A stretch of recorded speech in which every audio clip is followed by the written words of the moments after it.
Bismillahirrahmanirrahim. Assalamualaikum warahmatullahi wabarakatuh. Alhamdulillahirabbil alamin. Wassalatu wassalamu ala asyrofil anbiya'i mursalin sayyidina Muhammadin wa ala alihi washabihi ajmain, amma ba'd. Alhamdulillah, hari ini kami masih diberi kesempatan untuk menuntaskan tugas ulangan tengah semester kami pada mata kuliah Sosiologi Komunikasi yang diampu oleh Bapak Muhammad Ashabul Kahfi, SOS MA. Nah, di sini saya sebagai moderator yaitu atas nama Mustiara dan rekan saya atas nama Feni Febriani, Nirwana dan Fitriani. Kami dari kelas BKI 4A akan memaparkan materi yang berjudul Media Massa dan Mistisisme.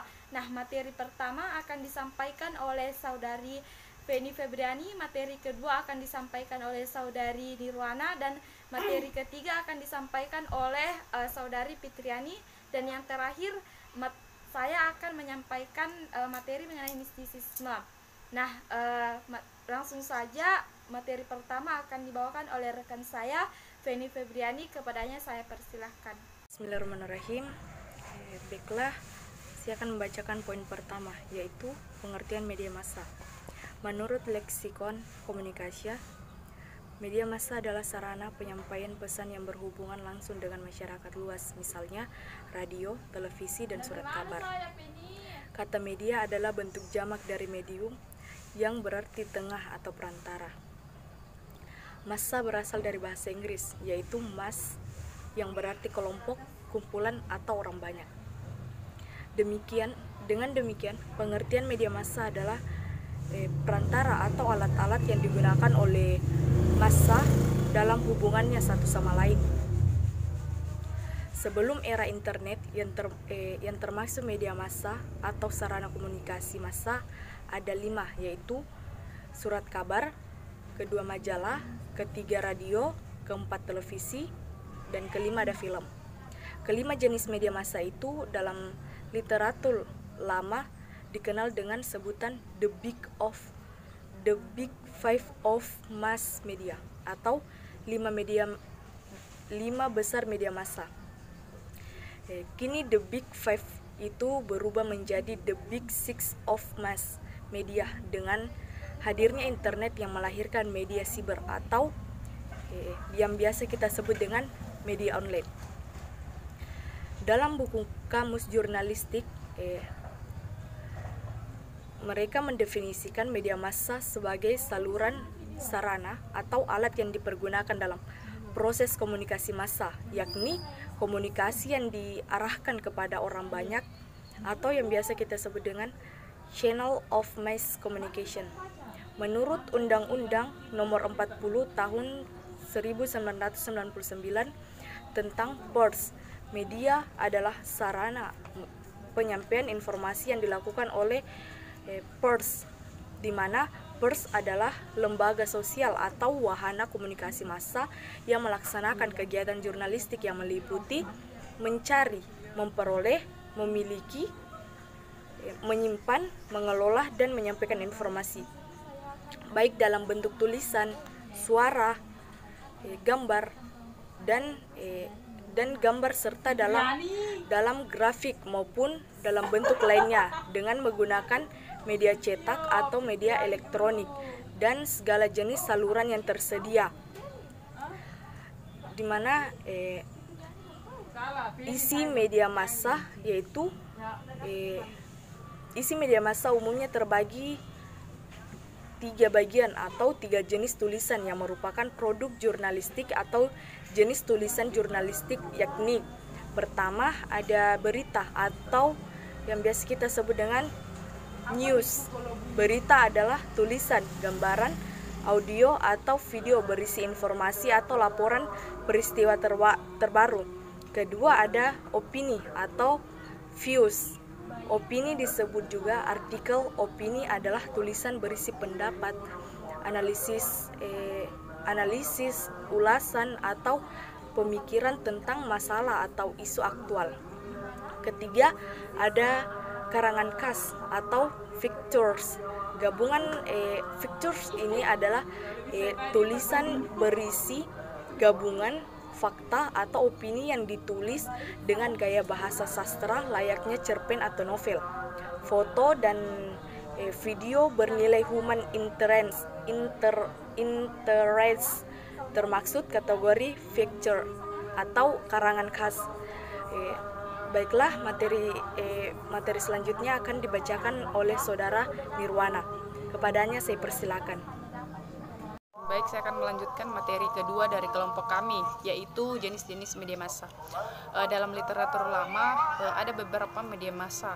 Nah, yang pertama ada media cetak. Nah, media cetak ini adalah media massa yang dicetak dalam lembaran kertas. Dari segi format dan ukuran kertas, media massa sendiri ini memiliki beberapa media cetak, yaitu ada koran atau surat kabar, tabloid, majalah, buku, newsletter, dan buletin. Nah, kemudian yang kedua ada media elektronik. Nah, media elektronik adalah jenis media massa yang isinya disebarluaskan melalui suara ataupun yang biasa disebut audio atau gambar hidup, video dengan menggunakan teknologi elektro, yakni radio, televisi, dan film radio dan televisi. Disebut juga media penyiaran. Kemudian yang ketiga ada media online. Nah, media online tersebut juga media daring atau dalam jaringan. Media internet atau media siber adalah media massa yang sudah dapat kita temukan atau disajikan di internet atau situs web. Media online tersebut juga situs berita, newssite atau portal berita, news portal seperti Republika Online, Detikcom, Kompas, Cybermedia, dan Viva.co.id. Dengan hadirnya media internet, jenis-jenis media massa pun bisa dibagi menjadi 3 macam media. Yang pertama ada print medium, media cetak, kemudian yang kedua the internet, media online, media siber, dan yang ketiga media share, radio, dan TV. Kemudian yang keempat, peran media massa. Dennis Quayle pada tahun 1987 mengemukakan sejumlah peran yang dimainkan media massa selama ini, yakni yang pertama ada industri pencipta lapangan kerja, barang dan jasa, serta menghidupkan industri lain utamanya dalam periklanan ataupun promosi. Kemudian yang kedua ada sumber kekuatan, alat kontrol, manajemen, dan inovasi masyarakat. Yang ketiga ada lokasi atau forum untuk menampilkan peristiwa masyarakat. Yang keempat ada wahana pengembangan kebudayaan, tata cara, mode, gaya hidup, dan norma. Yang kelima ada sumber dominan pencipta citra individu, kelompok, dan masyarakat. Di Indonesia sendiri, menurut Undang-Undang Nomor 40/1999 tentang pers, peran media massa sebagai berikut. Yang pertama, memenuhi hak masyarakat untuk mengetahui. Yang kedua, menegakkan nilai-nilai dasar demokrasi. Yang ketiga, mendorong terwujudnya supremasi hukum dan hak asasi manusia. Yang keempat, menghormati kebinekaan. Yang kelima, mengembangkan pendapat untuk umum atau public opinion berdasarkan informasi yang cepat, akurat, dan benar. Yang keenam, melakukan pengawasan kritik, koreksi, dan saran terhadap hal-hal yang berkaitan dengan kepentingan umum. Kemudian yang ketujuh, memperjuangkan keadilan dan kebenaran. Baik, sekian materi dari saya persilakan kepada pemateri berikutnya. Baiklah, saya akan melanjutkan materi selanjutnya, yaitu karakteristik media massa. Media massa berbeda dengan media dalam pengertian umum atau secara bahasa. Sebuah media bisa disebut media massa, mass media, jika memenuhi karakteristik sebagai berikut. 1. Publisitas, disebarluaskan kepada publik, khalayak, atau bisa diakses dan dikonsumsi umum orang banyak. 2. Universalitas, pesan atau isinya bersifat umum tentang segala aspek kehidupan dan semua peristiwa di berbagai tempat, juga menyangkut kepentingan umum karena sasaran dan pendengarnya orang banyak, masyarakat umum. 3. Periodisitas, terbit atau dipublisikan secara tetap atau berkala, misalnya harian atau mingguan. atau siaran sekian jam per hari. Surat kabar koran biasanya terbit harian, tabloid mingguan dan majalah bulanan. 4. Kontinuitas terbit berkesinambungan atau terus-menerus sesuai dengan periode pengudaran atau jadwal terbitnya harian, mingguan, atau bulanan. 5. Aktualitas berisi hal-hal baru seperti informasi atau laporan peristiwa terbaru atau berita, tips baru, dan sebagainya. Aktualitas juga berarti kecepatan penyampaian informasi kepada publik. Karakteristik media massa adalah sebagai berikut. 1. Komunikasi yang terjadi dalam media massa bersifat searah. Komunikan tidak dapat memberikan tanggapan secara langsung kepada komunikatornya yang biasa disebut dengan tanggapan yang tertunda. 2. Media massa menyajikan rangkaian atau aneka pilihan materi yang luas, bervariasi. Ini menunjukkan bahwa pesan yang ada dalam media massa berisi rangkaian dan aneka pilihan materi yang luas bagi khalayak atau para komunikannya. 3. Media massa dapat menjangkau sejumlah besar khalayak. Komunikan dalam media massa berjumlah besar dan menyebar di mana-mana serta tidak pernah bertemu dan berhubungan secara personal. 4. Media massa menyajikan materi yang dapat mencapai tingkat intelek rata-rata. Pesan yang disajikan dengan bahasa yang umum sehingga dapat dipahami oleh seluruh lapisan intelektual, baik komunikan dari kalangan bawah sampai kalangan atas. 5. Media massa diselenggarakan oleh lembaga masyarakat atau organisasi yang terstruktur. Penyelenggaraan atau pengelola media massa adalah lembaga masyarakat atau organisasi yang teratur dan peka terhadap permasalahan kemasyarakatan.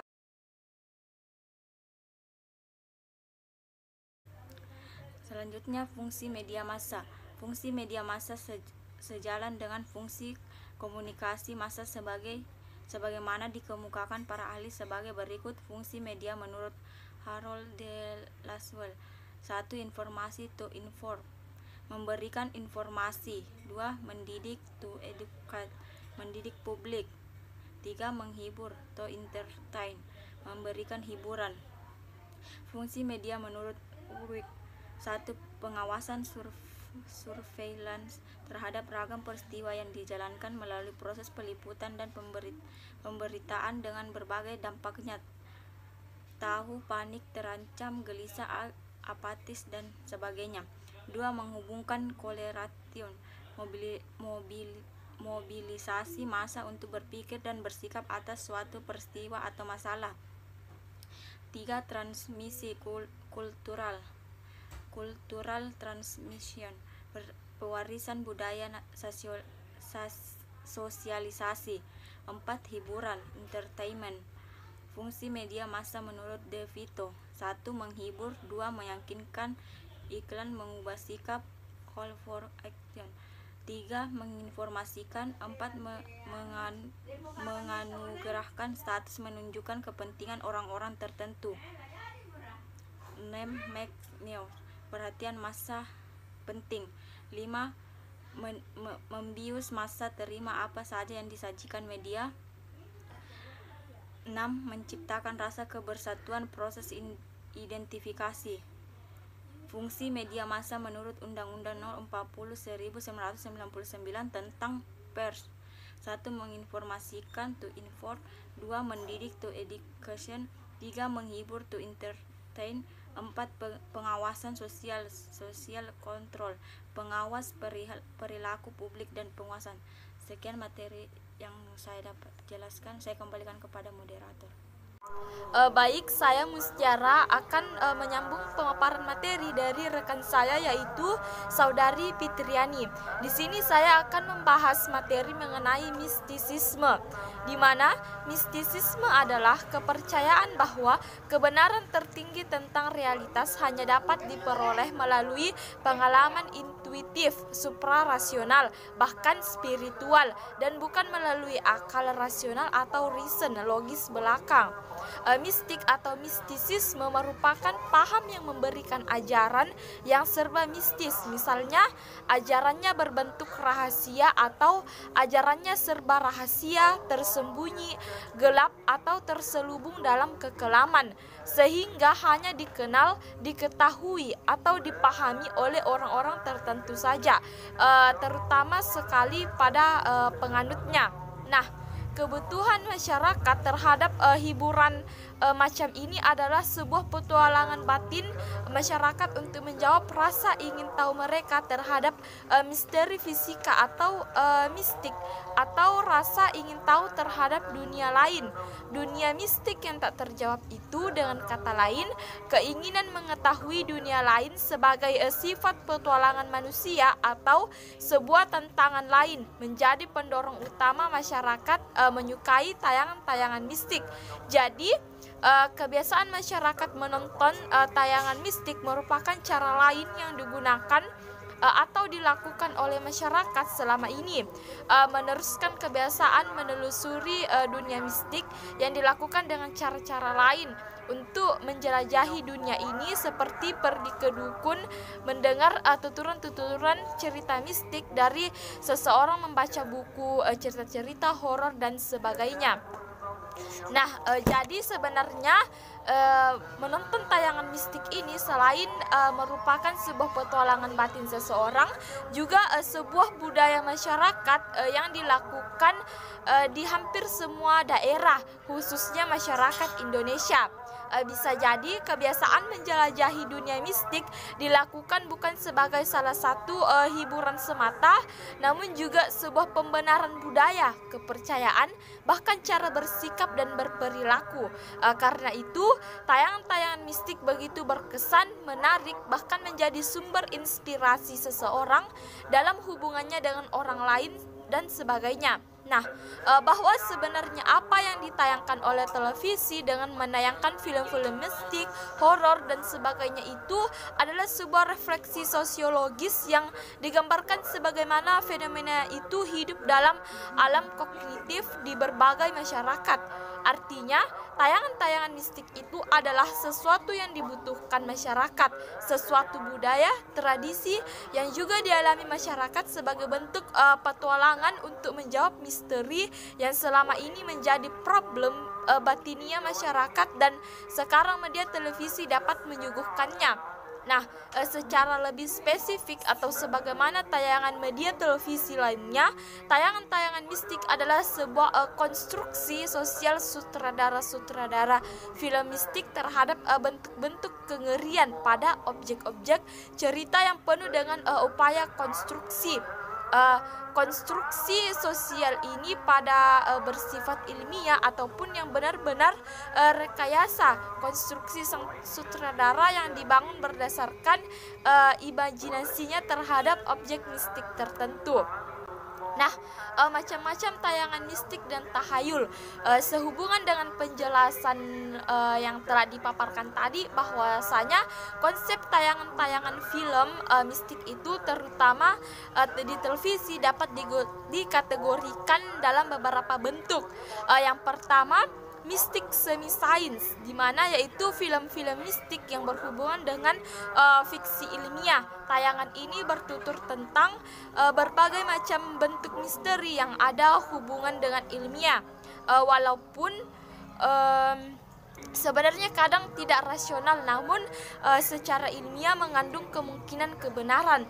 Contohnya, tayangan-tayangan macam ini adalah beberapa film Discover yang ditayangkan berulang-ulang di stasiun TV manusia, seperti Manusia Harimau, tayangan pertunjukan pesulap, atau pertunjukan-pertunjukan lainnya yang berbau horor.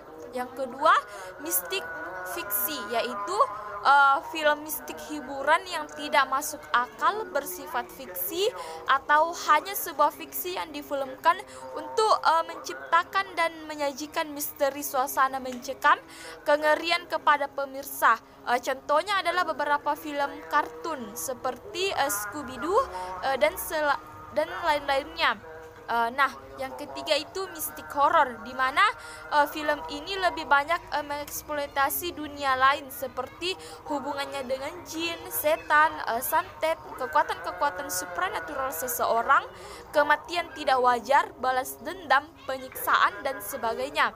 Nah, tujuan dari tayangan-tayangan film ini untuk menciptakan suasana yang mencekam dan horor bagi pemirsa film televisi seperti misteri kisah nyata, dan masih ada banyak program-program lainnya. Lebih jauh, bahwa tayangan mistik dan tahayul apapun yang disiarkan di media massa itu semua adalah konstruksi, di mana konstruksi sosial media massa yang tujuannya adalah untuk menciptakan keseraman dan kengerian massa. Itulah materi yang dapat saya paparkan pada poin materi mistisisme. Itulah pemaparan dari para kami, pemateri dari kelompok 6. Akhirul kalam, assalamualaikum warahmatullahi wabarakatuh.